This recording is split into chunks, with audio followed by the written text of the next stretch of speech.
the British soldier. All around the globe you'll find him, from Gibraltar to Hong Kong.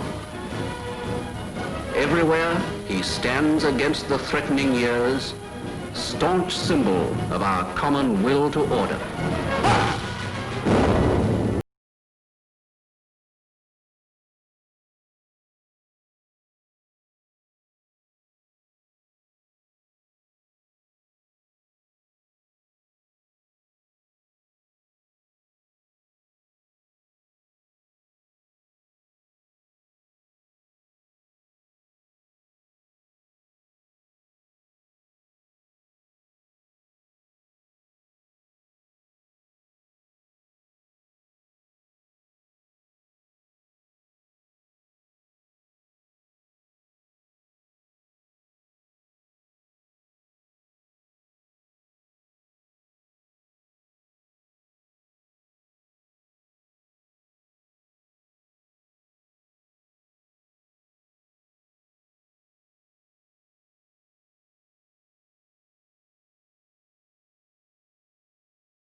In the days of the British Empire, the City of London was the world's biggest global financial centre. The City of London was the kind of beating financial heart of the British Empire. The historians Kane and Hopkins call it the governor of the imperial engine. All these countries in the empire used to use the sterling currency, and the City of London was kind of the financier of this zone, not just inside the sterling zone, but outside the sterling zone as well. As Britain's empire declined, so too did the City of London. One British Army truck is bombed, killing 2 soldiers and wounding 12. As rioting becomes daily more widespread on Cyprus, young people of high school age take an increasing part in the violence. Here, a group of girls are being dispersed after a rock-throwing battle with British military police. With the decline of empire, British commercial interests across the globe were under threat. In 1956, Egypt nationalized the Suez Canal. A new Middle East crisis arises as President Nasser of Egypt tells a wildly cheering crowd in Alexandria that Egypt has seized the internationally owned Suez Canal. France and Britain issue a 12-hour ultimatum. Within hours of its expiration, Britain's warplanes are winging their way to Egypt, and its bombers attack 5 key cities, including Cairo. The United States was opposed to the invasion and put pressure on Britain and France to withdraw their troops. There will be no United States involvement in these present hostilities. It is our hope and intent that this matter will be brought before the United Nations General Assembly. There, the opinion of the world can be brought to bear in our quest for a just end to this tormenting problem. Britain was humiliated. The Suez Crisis signified the end of Britain's role as one of the world's major powers. Following the crisis, there was a run on the sterling, on the UK pound. Some people suspect that the American government was encouraging this run on the UK pound. As financiers withdrew their money from Britain, the value of the pound decreased. To protect the value of the pound, Britain limited the bank's overseas lending. They were not able to invest abroad, and obviously they were unhappy. And we don't know exactly the context, but it's very clear that the banks or their representative made a representation to the Bank of England, which in itself was dominated by representatives from the banking industry. It seems that they have reached an agreement which was never written, that if the banks intermediated between two non-residents in a foreign currency, in that case the dollar, then this particular intermediation, this particular deal will not be considered by the Bank of England under its own jurisdiction. The banks began to create a market for dollars in London, called the London Eurodollar market. To differentiate these euro market activities from their domestic banking activities, banks kept two sets of accounts. The Bank of England, the UK regulator, declared that the London euro market accounts were not in London. They were elsewhere, and therefore it had no responsibility for regulating them. It's about providing a legal space in which you pretend activity is taking place. And the importance of that is that you pretend it's not taking place in the economy where it really is taking place. So you're taking activity from the place where it's regulated and taxed and pretending that it's happening elsewhere. Now, where doesn't really matter, it's just elsewhere. When American banks realized that London offered the ability to avoid US regulations, they moved their international operations to the city.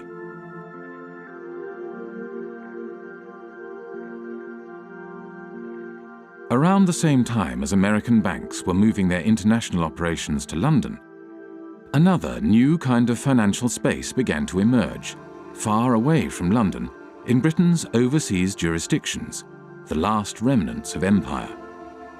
Back in the 60s, the Cayman Islands was a complete backwater. The stories go that mosquitoes were so thick in the air, sometimes they were enough to suffocate cows. That's a legend that you hear about the Cayman Islands. I don't know how true it was, but there was nothing happening there. Accountants and lawyers from London arrived in the Cayman Islands and other British dependencies and began to draft a set of financial secrecy laws and regulations. Because these jurisdictions' main selling point was secrecy, they were called secrecy jurisdictions. What the Cayman Islands was doing was straightforwardly illegal activity. Drugs money was coming in huge quantities, tax evasion, whatever you wanted, you could have it. The Bank of England was observing the developments from London and noted in a report marked secret, dated 11th of April 1969, "We need to be quite sure that the possible proliferation of trust companies, banks, etc., which in most cases would be no more than brass plates manipulating assets outside the islands, does not get out of hand. There is, of course, no objection to their providing bolt holes for non-residents, but we need to be sure that in so doing, opportunities are not created for the transfer of UK capital to the non-sterling area outside UK rules." These small territories, the last remnants of the British Empire, which are still overseas territories today, they are still the last remnants of the British Empire. There are 14 of these overseas territories. 7 of them are bona fide tax havens, including the Cayman Islands, Bermuda, the British Virgin Islands. Some of the biggest tax havens in the world today are still British. With access to large amounts of offshore money, the euro market grew rapidly. By 1980, it had reached $500 billion. By 1988, $4.8 trillion. And by 1997, nearly 90% of all international loans were made through this market. The British Empire had sunk, leaving hardly a trace behind. But the City of London adapted and survived.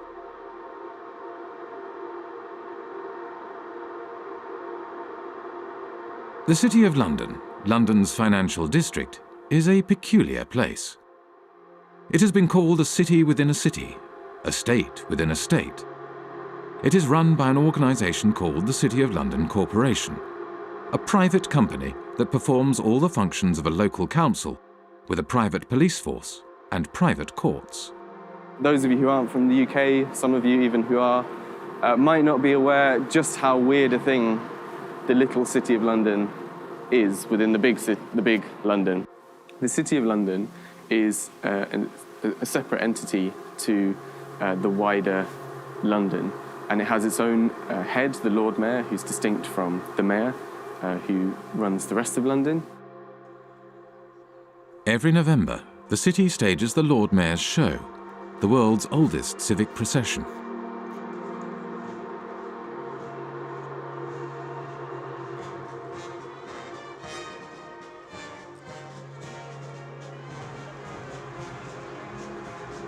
The City of London has long had this curious legal status because back in 1066, when William the Conqueror came over, the city was one of the only portions of England that he failed to conquer, and he struck a deal with the city in 1067 that allowed them to continue functioning. To this day, the City of London is exempt from numerous laws that govern the rest of Britain. Its political system derives from the Middle Ages. The city's electorate is dominated not by its residents, but by the private businesses operating within the city. Its Lord Mayor is selected by the heads of medieval guilds. They have a representative in the House of Commons called the Remembrancer. Apart from the clerks of the court of the House of Commons, he's the only unelected person there. All other lobbyists have to stop, in the lobby. They're not allowed past the lobby.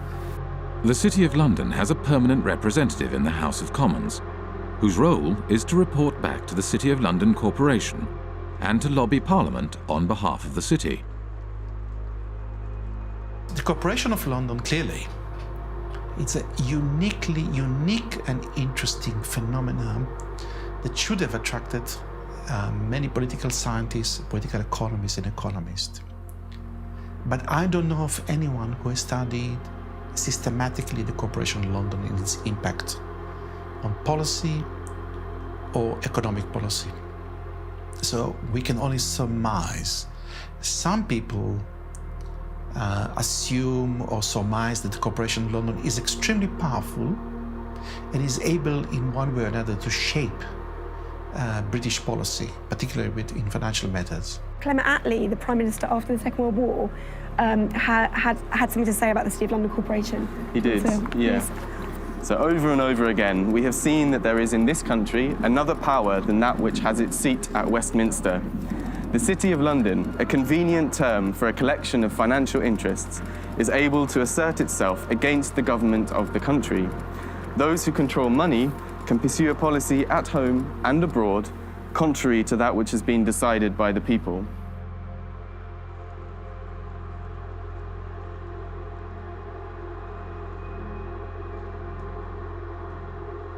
At the heart of the City of London stands the Bank of England. The Bank of England is not just a central bank, it is also a financial regulator. At the demise of empire, the Bank of England used this regulatory authority to help attract the world's banks to London. In 1972, the Bank of England issued a license to the Bank of Credit and Commerce International, which set up its head office in London. Within 10 years, BCCI grew into the 7th largest bank in the world. 10 years later, BCCI was bankrupt. The deputy director of the CIA, Richard Kerr, said late today that the CIA did use BCCI to support CIA activities overseas. But BCCI had not just collaborated with the world's intelligence services. It had also engaged in extensive financial fraud, money laundering, and terrorist financing. BCCI constituted international global crime of a level that boggles the mind. BCCI was financing terrorism. The Bank of England knew it, says the report, but instead of supervising it properly, it tried to prevent the bank's collapse. I am saying very directly that the Bank of England had sufficient information in front of it to close BCCI 15 months earlier than it did. Millions of depositors were hurt in that process. Numerous whistleblowers from BCCI had contacted the Bank of England, yet the Bank of England did nothing. The Bank of England had plenty of time to intervene and investigate, but it did not do so because the tradition at that time, which still survives, is that, well, actually, you have to just kind of send hints and talk over lunch tables with the chaps regulating other chaps, and all would be well. Robin Lee Pemberton, the governor of the Bank of England at the time of the collapse of BCCI, commented, "The present system of supervision has served the community well. If we closed down a bank every time we found an incidence of fraud, you would have rather fewer banks than we do at the moment." London was a place for banks to engage in business that was not allowed elsewhere, where senior bankers did not have to worry about the consequences of their actions. This is one of the reasons why today there are more banks in London than in any other financial centre. In Britain, nobody goes to jail. No bankers go to jail. They generally don't. They are a protected species. And that is part of the offshore business model of the UK, is to say, we will protect you, we will bring your money here, we will look after you. We're not going to put you in prison, we'll let you do what you want.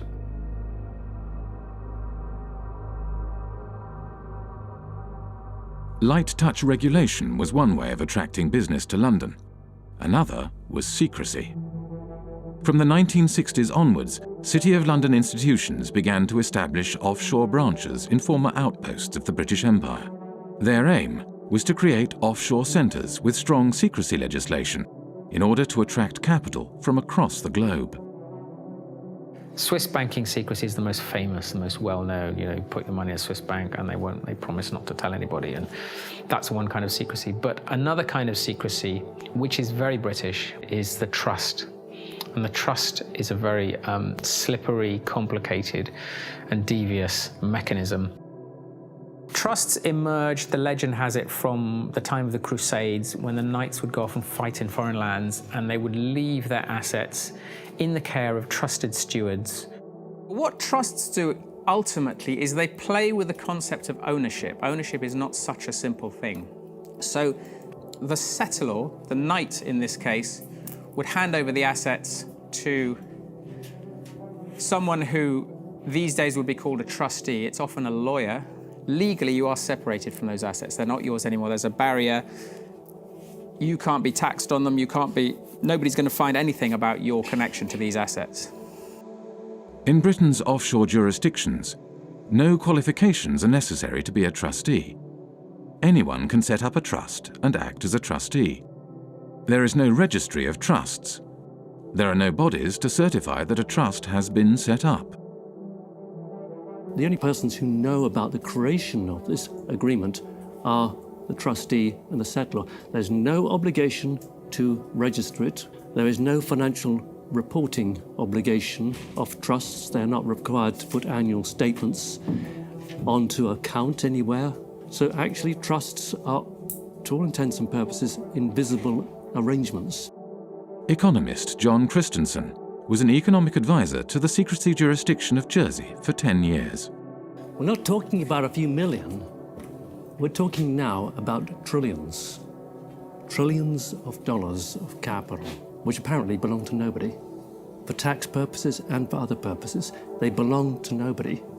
Everything, works of arts, gold bullion, racehorses, cars, real estate, not just financial assets, but a whole load of non-financial assets belong to these trusts, sitting there belonging to nobody. Now think that one through, because we are talking about maybe as much as $50 trillion of assets sitting offshore behind these instruments. Well, the Cayman Islands are among several British overseas territories who have signed a new information exchange agreement with Britain and the rest of Europe to tackle tax evasion. The countries are now required to automatically provide details of the ownership of bank accounts and how they're used. Cayman became the first signatory last week. It's important that the Cayman Islands should be recognised as the first overseas territory to sign such an agreement with the United Kingdom. And I think this importantly reflects the constructive approach that the Cayman Islands has taken in delivering our shared objective of rooting out tax evasion. The trust lies at the core of the British secrecy model. They don't use banking secrecy. The Swiss use banking secrecy. The British, of course, are only too willing to kill off banking secrecy because they will then capture a larger market share. That's why the Brits are doing this. Trusts are the basic building block of Anglo-Saxon secrecy, and they form the basis from which complex offshore structures are created. Every secrecy jurisdiction offers a specific set of services, from trusts to shell companies to secret bank accounts and nominee directors. The combination of these services into complex structures, spanning multiple jurisdictions, enables the creation of secrecy structures that are almost impossible to penetrate. An offshore structure will often have a trust kind of sitting at the top of it. The trust will be here managing the assets, kind of controlling the assets. Underneath it, the trust will own some shell companies. Each one might be in a different jurisdiction. So you might have a trust in one jurisdiction whose trustees are somewhere else, whose beneficiaries are somewhere else, which owns offshore companies somewhere else. Each of these companies might then own assets, so that they might own, a bank account, a racehorse, a yacht, a painting, a portfolio of shares or whatever. There are numerous variations of trusts and offshore secrecy structures. There are offshore lawyers whose work entails the creation of ever more complex and obscure structures. The aim of these structures is to hide the identity of the owners of offshore assets and allow offshore wealth to be recycled back into global markets. But looking on the amount of money being administrated from tax havens, you see that it is a curve going like this. And all the talking we have been doing along with other wonderful people fighting against tax havens has not changed anything, It is the word where you say, go on talking, and go on talking, you're interesting me, and I'm going on doing what I want to do. We know everything today because we have had the Panama Papers, we have seen it, and we are not able to act upon it. And we are not able to act upon it because this system is really protecting the few people that are having benefit from it. And these are in percentage very few people, but they are powerful. And I see in the Panama committee that I'm sitting in, the only thing that could change this is to have a public accessible register of the beneficial ownership of trusts and of all kinds of companies. It is easy. The Panama Papers are a collection of leaks from the offshore law firm Mossack Fonseca. Mossack Fonseca is the fourth largest offshore law firm. The other 9 of the 10 largest offshore law firms are registered in British overseas jurisdictions. When countries complain to Britain about the activities run out of its offshore havens, Britain claims that these places are independent and that there is nothing it can do. I've heard time and time again from officials in Berlin and in Paris and in Washington and in other countries that they've been told by the British government that, yes, they're well aware of what's going on in Jersey and they think it's very unfortunate, but they don't have the powers to intervene. Well, that's a straightforward lie. They do have the powers to intervene. They just choose not to. Britain plays this kind of game of pretending, when it suits them, to pretend that these places are independent. At the end of the day, Britain appoints the governor, appoints lots of senior people in these places. They're responsible for foreign relations and defence, and also they can veto their legislation as well. So Britain has a massive degree of control. Basically, it is controlling these places, allowing them a little bit of political space. During his time as economic advisor to Jersey, John Christensen frequently travelled to London for talks with various British government departments. As economic advisor, I had a lot of contact with different departments. Traditionally, UK governments have tried not to interfere in the domestic affairs of places like Jersey. So it happens in a more subtle sort of way. You kind of go and talk to someone, either at the Home Office or the Treasury, and they'd say, well, not actually particularly keen on this piece of legislation. It might be a good idea if you didn't go down that route. And over a cup of tea, that's quite a strong signal. That's a signal, go back to the island and say, they don't want you to do this. The British government prefers not to interfere overtly. Instead, it communicates its desires through informal discussions. There is no paper trail or official statement. discussions take place behind closed doors.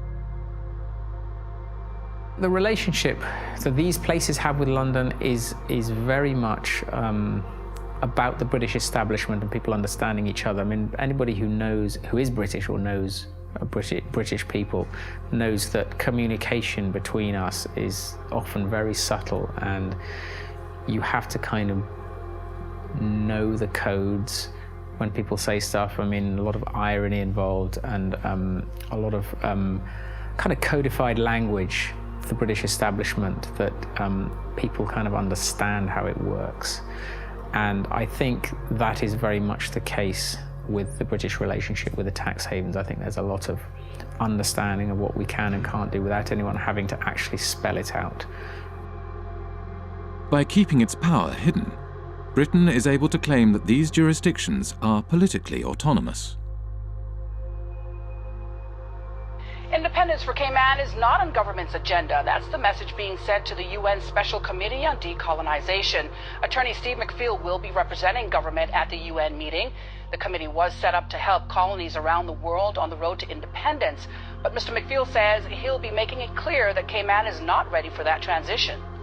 And that message is that the Premier, his cabinet, his party has no mandate from the people of the Cayman Islands to seek independence. That is the message that I will be carrying. When the Bahamas declared independence from Britain in 1967, the offshore bankers relocated to the Cayman Islands and continued their business from there. It was the British connection that reassured bankers and their clients that their money was safe. This British bedrock, that is what has allowed these places to become so trusted by the financial services industry and offshore finance and all these people. In reality, much of the wealth administered in Britain's offshore havens is controlled from London. The City of London, by and large, likes to do its really dirty work outside London. There might, heaven forbid, be a regulator who actually takes the job seriously and starts to prosecute them for fraud in London. So better to do the frauds offshore in Gibraltar or Jersey, where there's much less risk that a serious prosecution will ever happen. Deals are often discussed and concluded in London, but then registered offshore for tax, transparency, and regulatory purposes. What they allow the city to do is to get involved in dirty business, but then when the scandal hits, to say, well, they're kind of independent, there's nothing we can do about those places, that's not us, that's tax haven activity, and we're the city, you know, we're not involved in that kind of stuff. So it's an incredibly kind of convenient relationship. The City of London has shaped the way in which Jersey, Guernsey, and the British Overseas Territories have developed as tax havens. I see these places as the Frankensteins created by the City of London. Today, the UK is the world's largest provider of international financial services. The UK has an almost unique role in global finance. If you look at data, the kind of data that we've constructed in the Financial Secrecy Index, you can see the relative shares of each country in the global provision of financial services exports. That's financial services to non-residents. Now, there are two big centres, and everything else is quite small in comparison. The two large centres are the United States, with around 19% of the global market, and the United Kingdom and its offshore jurisdictions, which have around 25% of the global market.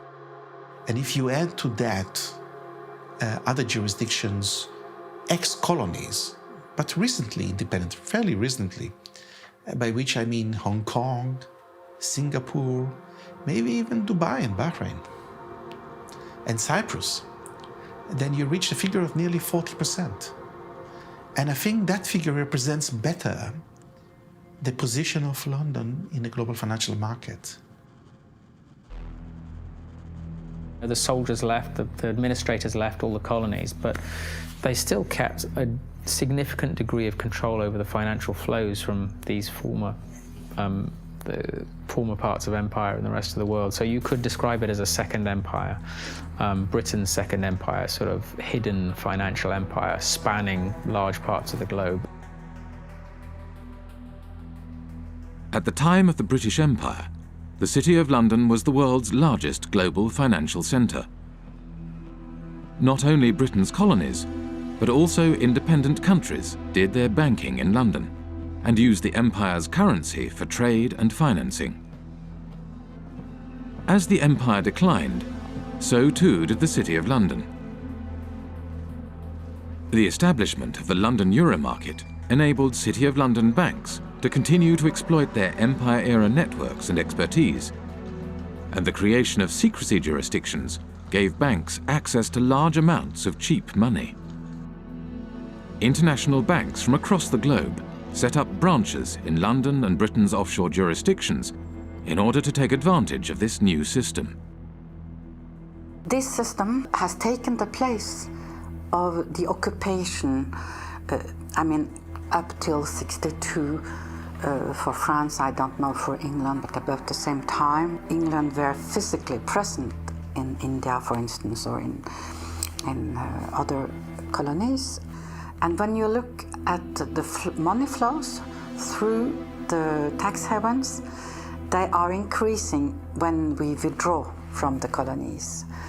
We are still plundering developing countries as former colonial powers.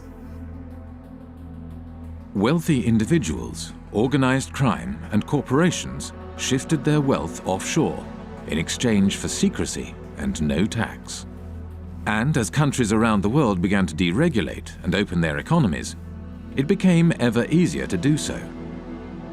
Today, as much as half of all global offshore wealth may be hidden in Britain's secrecy jurisdictions. One of the losers is Africa, whose flight capital flows mostly into the modern British spider's web. I think it's no coincidence that Britain's offshore empire emerged more or less at the same time as the collapse of the former empire. We tend to think of Africa as being a huge net debtor to the rest of the world. But that was the extent of their debts at the end of 2008, 177 billion. The debt of sub-Saharan African nations stood at $177 billion in 2008. Yet the wealth these countries' elites had moved offshore between 1970 and 2008 is estimated at $944 billion, over 5 times their foreign debt. $944 billion. Do the maths. Far from being a net debtor, Africa, sub-Saharan Africa, is a net creditor to the rest of the world. As capital moved offshore, African nations borrowed money from international banks at high interest. Over time, these debts became so great that they may never be repaid. Secrecy jurisdictions were starving developing nations of their wealth and their tax revenues. For a long time, a lot of developing countries, including recently Ecuador, have been trying to set up a UN tax body which is of a higher value than what is currently there, which is the UN Tax Committee. And every time this has happened, it has gotten blocked. During the financing for development process in Addis Ababa last year, I think it was the UK and the US that blocked attempts again to set up this World Tax Organization. So why would they not want to have democratic decision-making in global decisions on how tax gets collected across borders? I don't understand this. As long as we have cross-border activity that involves both criminal and legal activity, as long as we're unable to separate the two, this is going to continue to be a problem. Western nations block attempts to provide greater transparency of international financial flows and the implementation of global standards for the collection of tax across borders, whilst elites in developing nations use offshore centres to hide their wealth offshore. The oil from Gabon has not benefited people in Gabon. And this is true for the copper in Zambia, for the gold in Mozambique or in Mali. They have benefited the company that do extract it and their shareholders. It has benefited the corrupt elite in the country. In developing countries, the offshore system of tax havens has facilitated the looting of these countries by their elites. It has enabled them to steal the money and keep it safe somewhere else. Illicit financial flows, because the anonymity that drives them creates incentives for people in positions of power to be corrupt. This is why there's a group of countries where development progress is so difficult. It's that the incentives of individuals and the ability to pursue them through all the mechanisms that underpin illicit flows outweigh the type of mechanisms that lead you to a powerful, representative, effective state that can start to deliver development.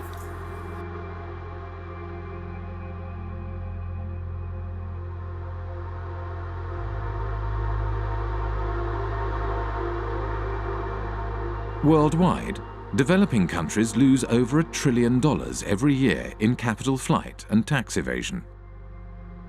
Most of this wealth flows into large Western nations like the United States and Britain and enables their currencies to stay strong, whilst developing nations' currencies remain weak. But illicit flows into Western nations also had another unexpected side effect. The economies of the United States and Britain began to financialize. The origins of this financialization, or de-industrialization, go back to the 1960s. Anti-war demonstrators protest U.S. involvement in the Vietnam War in mass marches, rallies, and demonstrations. President Johnson, meanwhile, let it be known that the FBI is closely watching all anti-war activity. In the 1960s, U.S. economist Michael Hudson was working at Chase Manhattan Bank on Wall Street as Chase's balance of payments economist. During the 1960s, the United States balance of payments deficit was entirely a result of foreign military expenditures. Dollars were flowing out of the United States as a result of the cost of the Vietnam War. The United States attempted to prevent the dollars flowing to Vietnam from being deposited in foreign banks. The government asked Chase to set up a branch in Saigon during the Vietnam War. And as you can imagine, it didn't have windows. It was sort of a fortress. It lost money, but the government went to Chase because it said, if you don't get this money that's being thrown off by the military in Vietnam, then it's going to go into French banks. It'll get to General de Gaulle, and you know what he's going to do every month. He's going to cash it in for gold. That's what the United States was trying to stop. The US was not successful in stopping the outflow of money, so it began to hatch a different plan. In 1967, Michael Hudson was handed a memo by a former State Department employee. In 1967, I was given by a former State Department employee in the elevator at Chase Manhattan a memo from the State Department urging that Chase Manhattan would take the lead in helping the United States become the Switzerland of the world, meaning the flight capital. The State Department, through Chase, asked me to estimate how much money do you think is available if America were to become the new Switzerland, and how do we do it? The plan was to organize offshore banking centers in the Caribbean and elsewhere, and the hot money wouldn't come directly into Chase because that wouldn't be nice and very legal. What happened was that the Latin American criminals, other criminals, drug dealers, all sorts of organized crime, would put their money in the offshore Caribbean banks, and these offshore banks would then deposit the inflow in the head office. By moving offshore dollars back into the United States, the US was able to stop the outflow of dollars and support the value of its currency. Every country looks to its foreign exchange rate. And the foreign exchange rate is not only imports and exports, it's capital movements. And if you look at the International Monetary Fund's monthly international financial statistics, you have sort of a steady balance of trade, a steady immigrants' remittances. What goes up and down are called errors and omissions. What the United Nations and the IMF call errors and omissions are flight capital. It's the reason that it's omitted is they don't like to really look at this. In the 1930s, Roy Ovid Hall, economist for the U.S. Commerce Department, wanted to include criminal movements in the balance of payment statistics. And Congress got very upset. I was told in Washington, the argument was, we're a Christian country. We don't want to report crime. It's just, don't look at it. And they forbid him to include criminal money in the balance of payments. I guess now you call it errors and omissions. You don't call it criminal inflow and outflow. In the 1960s and 70s, Britain was faced with a similar dilemma as the United States. Money was flowing out, and this decreased the value of the pound.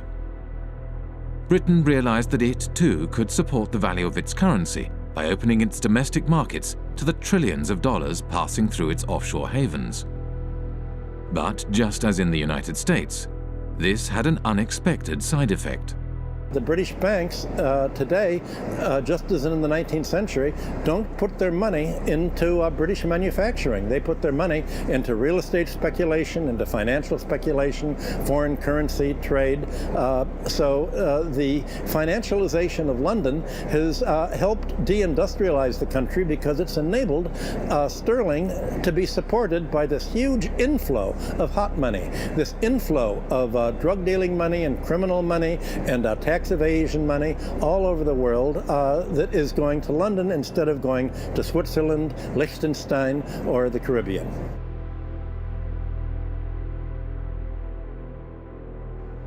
With the silent backing of the United States, Britain's offshore havens grew rapidly, and before long, the offshore system developed into the world's dominant international financial market. Few were aware how this market functioned. In 1986, economist John Christensen went offshore to investigate. He applied for a position at the Jersey office of one of the world's major accounting firms. At Deloitte & Touche, I was working in what's called company and trust administration, straightforward offshore stuff. I went offshore specifically to work in that area because that's where you're dealing with the offshore companies, the shell companies, the offshore trusts, and you're administering them. That way I could see from working inside a big global accounting firm exactly what the clients were doing. I had complete access to all the client files. And over the course of my period of working with Deloitte Touche, I investigated over 100 of their clients offshore, and this is what I found. There were some insider traders, some market rigging, some avoiding disclosure of conflicts of interest, illicit arms trading, illicit political campaign donations, contract kickbacks, bribery, fraudulent invoicing, trade mispricing, and at the bottom, tax evasion. Okay? This is what the clients were doing. On the basis of a sample of the clients that I looked at, not a single client was involved in what I would regard as genuinely legitimate activity. They were all involved in some kind of tax dodging or worse. I met with Carl Levin. He used to be an American senator, and he made a lot of inquiries into private banking, asking questions to the bankers. What do you think the percentage is among your clients that are using these companies for legitimate purposes? And the answer was, I believe that 99.9% of my clients are using these companies for illicit purposes. This is a reality. This is American bankers telling what they are doing. And it's exactly the same thing with UK bankers helping their clients to have accounts in Panama or in Bermuda or in Cayman Islands. secrecy jurisdictions are heavily used for fraudulent and grey area financial activities, areas where secrecy is not just desirable, but a necessity. Legitimate financial activity has no need for the secrecy offshore havens provide, nor a desire to pay the high fees offshore banks and law firms charge. Today, close to half of the world's secrecy jurisdictions are British dependencies. In public, these jurisdictions claim they are transparent and their financial services sectors are engaged in legitimate financial activities. Our economy is not based on secrecy. It's based on transparency. It's based on a sound regulatory environment. It's based on good governance and good government with a British government legal system. That's what our financial institutions are based on. Well, tonight we have a response from the head of Cayman Finance after a group of U.S.-based anti-tax evasion activists announced plans to travel to Cayman to draw attention to what they feel is corporate tax evasion. Finance Chairman Mr. Richard Cole says he's encouraging the group to visit and says our financial sector has nothing to hide. I would say if anybody wants to come to Cayman to find out what's coming, you know, what we do here, come on down. We have no secrets here. When I went to the Cayman Islands back in 2008, I think it was, I called the government spokesman and he said, okay, we have had an order from on high that nobody is allowed to speak to you. You are off limits. In 2011, journalist Nicholas Shaxson released Treasure Islands, a groundbreaking book about the offshore system. The author of a series of international media reports says he would welcome a debate with Cayman Finance Chair Tony Travers. Mr. Travers recently called Nicholas Shaxson an imbecile with the understanding of an 11-year-old. There are always going to be the politics of envy. Now, the politics of envy are exacerbated by imbeciles who don't actually understand what's going on in the Cayman Islands. I don't know what he's talking about. And furthermore, he doesn't know what he's talking about. The Cayman Islands is the 5th largest financial centre in the world.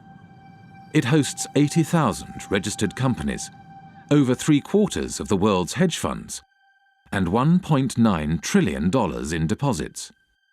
It has a population of 60,000, roughly equivalent to New York's homeless population. A strange mixture of characters populate the offshore world. British ex-public schoolboys, members of the world's intelligence services, global criminals, assorted lords and ladies, and bankers galore. With so much at stake for so many wealthy and powerful individuals, it may come as no surprise that Britain's offshore havens have developed their own curious mechanisms to prevent information from leaking out. For many people who work offshore and who don't like what they're doing, it's very hard indeed to dissent, because they will be attacked personally with a degree of viciousness which is quite extraordinary. Most of the time, the instruments of suppression are relatively sophisticated. You won't get promotion by doing this, or your family won't like it. It's not generally, let's slam them in prison. That's far too crude. We are talking about very substantially, the establishment, the British establishment in these cases. The mechanisms are very, very subtle. Sort of ostracism is one way of doing it. These peculiar mechanisms for, if someone tries to blow the whistle, you find all sorts of methods that aren't the most, just fire them, you give them far too much work to do, you steer them in a different direction. One person who is intimately familiar with how suppression works offshore is former Jersey Senator and Health Minister Stuart Sivray. In 2009, he leaked a report on a rogue nurse suspected of killing patients at Jersey's hospital. It all came to a head during a state's debate on Tuesday the 10th of March. Senator Stuart Sivray brought the sitting to a standstill, claiming Senator Jimmy Pershard had sworn at him and told him to go and top himself. Senator Pershard denied the claim, saying, "I absolutely refute that." But less than a week later, he was forced to admit he'd lied. Senator Pershard has now admitted that on another occasion he did tell Senator Stuart Sivray to go and do everyone a favour and slit his wrists. I was arrested at my house one morning by 6 plainclothes police officers. There were another 2 specialist data search police officers on hand, and also another 2 police officers in full body armour, one of those battering rams they kind of use in drugs raids. So 10 police officers descended on me without a search warrant. The property was turned over from top to bottom. All of the computers were seized and searched. All kinds of private constituency data was stolen by the police. Shortly after we began filming, a police officer exited the police station. As he hurried past, he grinned at the camera. The officer was on his way to test the sirens on his motorbike, which he did at intervals throughout much of the remainder of the interview. When it came to prosecuting me, Stuart Sivray was prosecuted under the data protection law.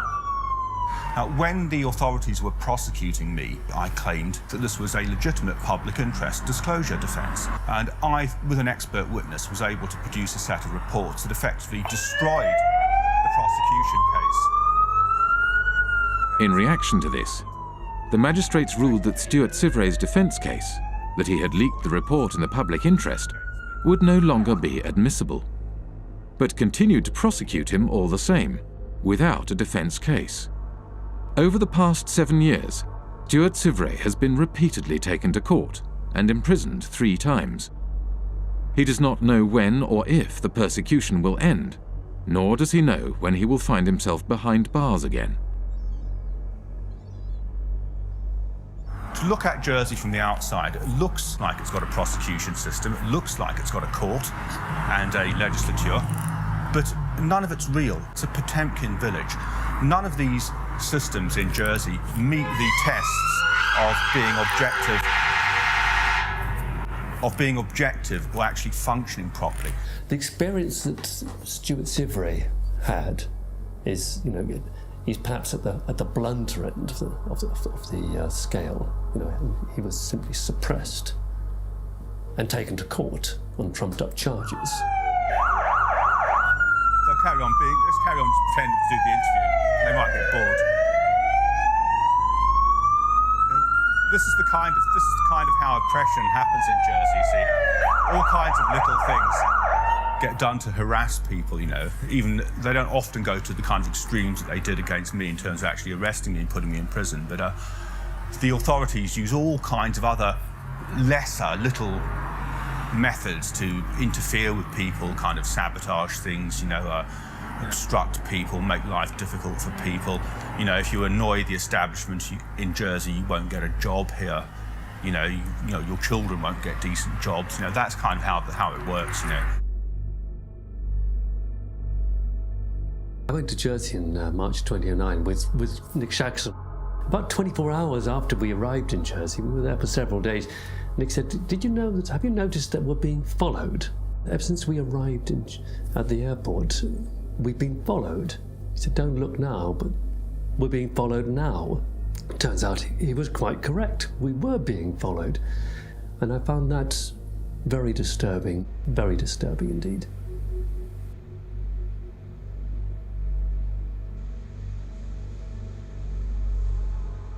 They have a saying in Jersey, if you don't like it here, there's always a boat in the morning. Jersey Finance promotional literature states, Jersey represents an extension of the City of London. It's where the City of London chooses to do many of the activities which they couldn't do in London itself. We're here just to talk about this one company called Appleby. I'll just read what they say on their website. Members of the firm, Appleby, have gone on not only to political office, but also in a number of centres, Bermuda, Jersey, the Isle of Man and the Cayman Islands, to senior judicial office. So essentially, they're boasting of the fact that their staff and their partners have a real interchange between the people that are in power in these offshore financial centres. The same lawyers and accountants who set up and administer offshore trusts also occupy senior political positions. In Britain's offshore world, Most politicians are in business. They lobby for business and promote business interests. They draft, refine, and pass legislation. Politicians sit on the boards of the companies they are supposed to regulate. There is no place for dirty money in Britain. Indeed, there should be no place for dirty money anywhere. The challenge I'm laying down for every country today is to root out the rot of corruption, to ensure transparency over what your own companies are doing. Require transparency for foreign companies in your country too, and work with us to spread this approach to transparency around the world. In public, British politicians claim they are cracking down on secrecy jurisdictions and corruption. But in practice, they do the opposite. When I talk to politicians in Brussels, they say that they've had more lobbyists from London,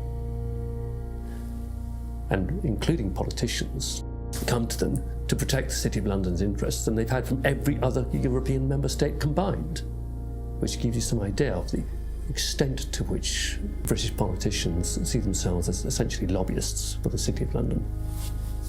We begin with our big story. Cayman's efforts to ensure transparency in its financial services sector is being recognised by the international community. Earlier this week, the UK's Prime Minister David Cameron told Parliament that the tax haven label placed on its crown dependencies and overseas territories is unfair. Many British politicians have personal and business ties with the City of London and British secrecy jurisdictions. Former British Prime Minister David Cameron's father, Ian Cameron, was an expert in offshore funds and was involved in offshore trusts from the 1980s onwards. At this courthouse behind me here in St Helier, we found this. It's a document called a grant of probate, and it's attached to the English will of none other than Ian Cameron, David Cameron's father. Say hello to Mum and Dad. Hi, Bar, how are you? Good to see you. Ian Cameron was certainly a wealthy man. In 2009, his personal fortune was estimated by researchers for the Sunday Times Rich List at £10 million. Yet when Ian Cameron died in 2010, his estate was much smaller than might be expected, just £2.7 million. In many cases, it's the politicians and their cronies and their families and so on, and the business people who sponsor the political parties who are using these offshore services themselves. So they've got no personal interest in closing it down. If they wanted to close it down, they could do it tomorrow. The fact of the matter is they don't want to do it because they themselves are complicit with the process. If you come from the same kind of background, you know the right people, then all the kind of legal niceties will often fall away. You can get away with doing all sorts of things that they wouldn't just let any old person, you know, if you came knocking on the door saying, can you set up an offshore company to do this, they'd tell you to get lost. But if you're part of the networks, you can do these kinds of things. So that's a very important part of the whole system. Upper class British public school kind of establishment that has been there since, you know, for centuries. The British establishment, an old boys' network of privileged elites, had carved out a lucrative niche for themselves in the offshore world after the demise of empire. They transformed themselves from administrators of empire into financial handlers for the global elite and multinational corporations. As more money flowed offshore, societies around the globe began to feel the impact of the offshore world. The reality is not what you believe, that your prime minister has the power to decide on the future of your country. The power is hidden here. We have country after country around the world where the lack of financial transparency about taxation, about ownership, about corruption has undermined the extent to which governments deliver representative policymaking for their citizens. You know, we have extreme cases like the hiding of tax evasion by people in finance ministries in Greece, in France. But we also have this system that in general is geared towards anonymous company ownership, the anonymous ownership of properties across London, of half of the land in Scotland. Do we really think there's any circumstances in which governments work better, in which markets work better, in which the distribution of income and assets is better, when we allow so much to be hidden? Who wants to not know who you're doing business with? Who wants their government to have people working for it, or to be led by people whose assets are hidden, whose financial transactions are conducted anonymously offshore? This is a bad direction for the world. We need the citizens to understand what is happening, that they are the ones who is carrying the burden, and that some individuals having the power are exonerating themselves. Ordinary people are paying taxes, rich people are not. So this is inequality, and it is leading up to populism, because it shows so clearly that the people today leading the world are not able to take care of the interest of ordinary people.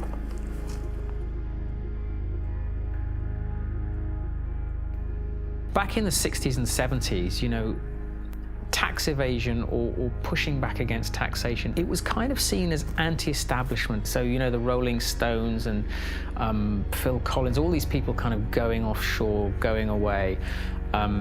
It was seen as a sort of rebellious thing to do. And if you fast forward to the present day, now that is the establishment. The offshore system is the establishment. Today, offshore is the way elites and multinational corporations conduct their affairs. Tax evasion is the way business is done. This kind of sophisticated cheating requires a huge infrastructure. We like to talk about the pinstripe infrastructure of highly educated people who think it is their right to help others to cheat societies. We have a new mafia in town. It does not actually shoot people, does not put bullets in their kneecaps, but its trade is just as deadly. It deprives people of opportunities to have healthcare, education, security, justice, and essentially a fulfilling life. Accountants form the backbone of the offshore system. They administer the structures that allow individuals and corporations to shift their money offshore and evade taxes. There are about 2.5 million professionally qualified accountants on this planet. About 330,000 are in the UK.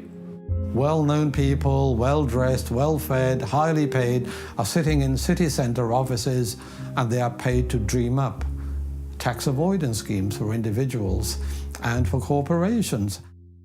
We can all elect a government which says, vote for us, we will give you better healthcare, better education, better security.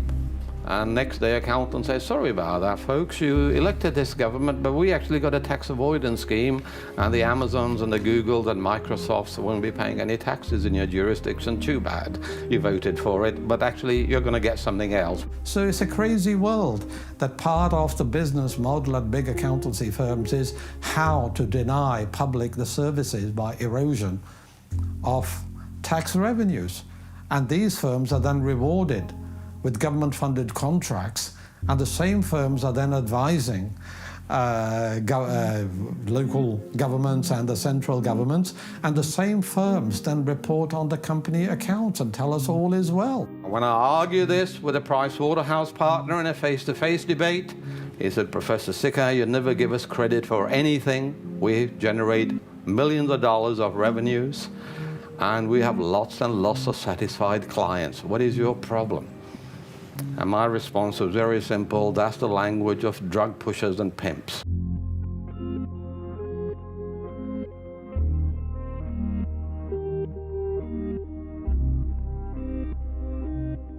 In Britain, a new breed of civil servant was rising to the top. One such civil servant was Dave Hartnett, who rose to the top of HMRC, the UK tax authority. Dave Hartnett had a new way of collecting tax. Deals would be negotiated on an individual basis, behind closed doors.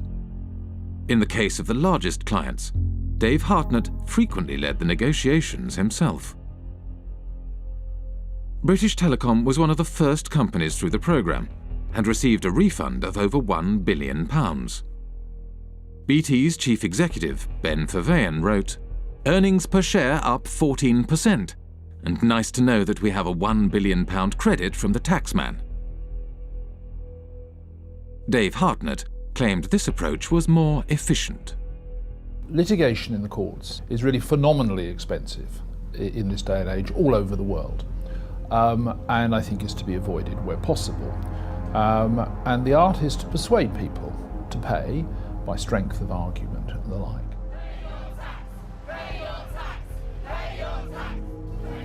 After protests erupted in 2011, the Treasury Select Committee questioned Dave Hartnett. Dave Hartnett claimed he could not give any information due to taxpayer confidentiality. What in statute prevents you from disclosing information to Parliament? All my advice, Mr. Barclay, so far has been that I am prevented, and my colleagues are prevented, by the Act and by the decision of the Commissioners. Dave Hartnett failed to mention that the legal advice he had received stated that the disclosure of information was at the discretion of the head of HMRC. The head of HMRC was Dave Hartnett himself. Just like the mafia has penetrated the state, accountancy firms have also penetrated the state. The head of anti-avoidance in the UK tax authority is from one of these firms.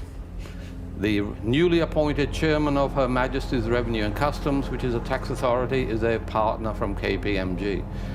Their partners have penetrated the state. They are running the Treasury. Britain's financial services industry had penetrated the state and began to shape its laws for its own benefit. The degree of political capture by the City of London, by the big banks and the big law firms, is so enormous that the politicians have effectively become their spokespersons. With the government unwilling to act in the interest of the public, a group of protesters confronted Dave Hartnett at a private event in Oxford. Hi everybody, I'm sorry to interrupt. I'm just going to take a few moments of your time. Here tonight to present Dave with an award. It is the Lifetime Achievement Award for services to corporate tax planning. Thank you. Thank you very much.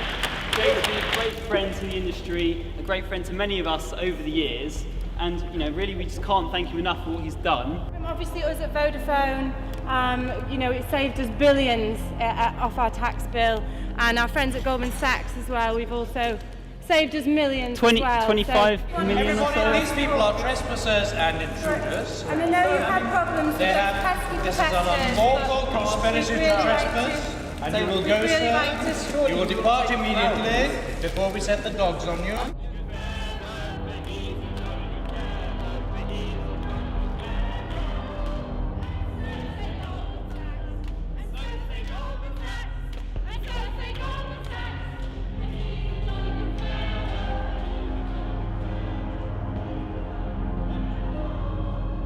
Go. You're trespassing. So sorry. Please you are trespassing, scum. Go.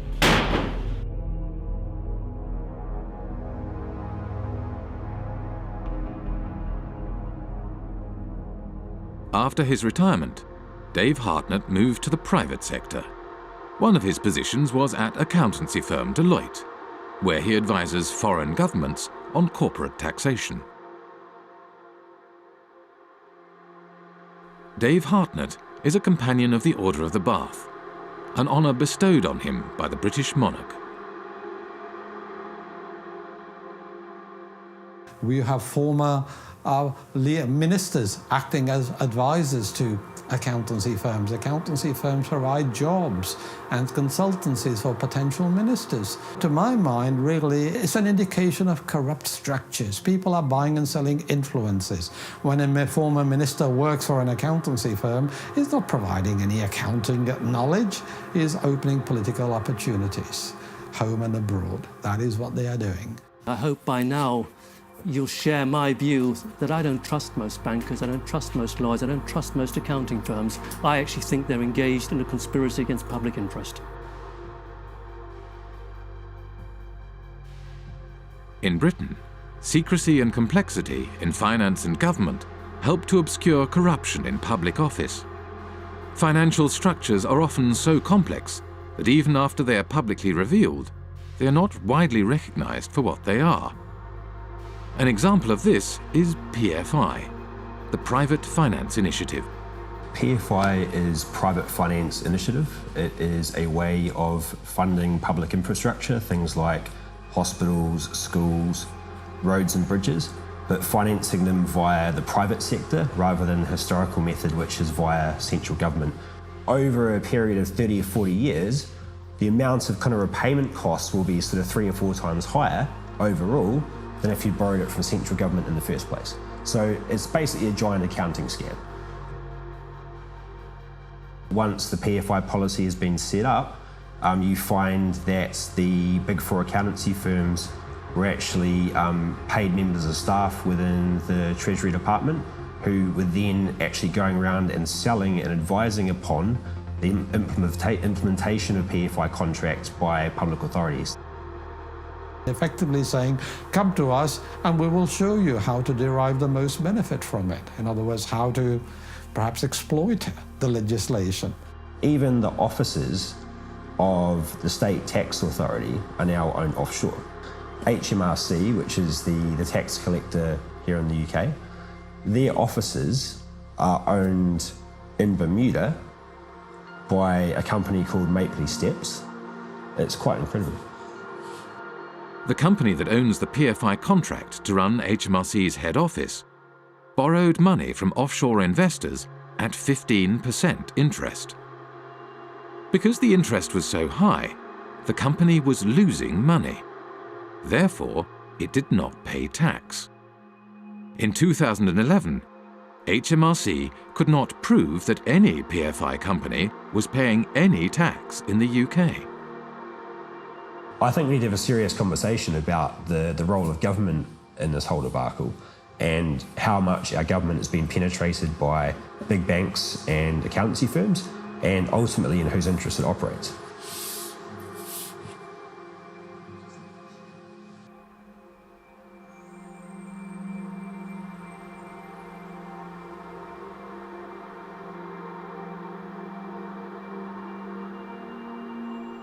The reason we were protesting outside the Africa PPP conference is that we wanted to make sure that citizens back in Africa should hear about the fact that such policies have been a complete failure here in the UK. We know that these products are not being marketed to African countries in their own best interests. Their only motivation is to spread the reach of financial services into new markets. It's all being promoted in the interest of the City of London. What you're seeing is basically a second form of colonialisation. You've had initially occupation, resource extraction, and through that process, countries like Britain, which have had a large offshore empire, have developed significant networks, and now those networks are being used to promote and exploit financial services.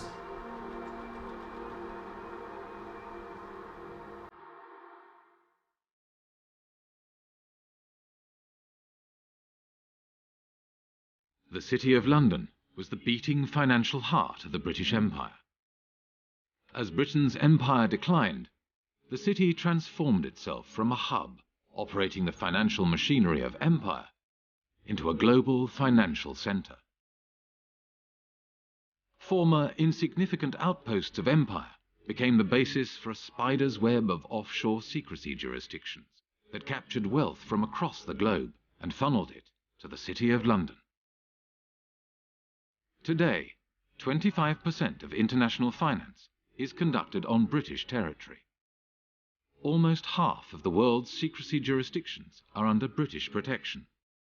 Up to half of all offshore wealth may be hidden in Britain's offshore havens. Financial services is how Britain's elites make their money. And it is also where former government ministers, senior civil servants and retired spooks from MI5 and MI6 receive lucrative consulting positions after their time in public service. Together they have transformed Britain and its dependencies into the world's largest tax haven, harming development throughout the world and turning Britain itself into a country that serves, above all, the interests of its elite.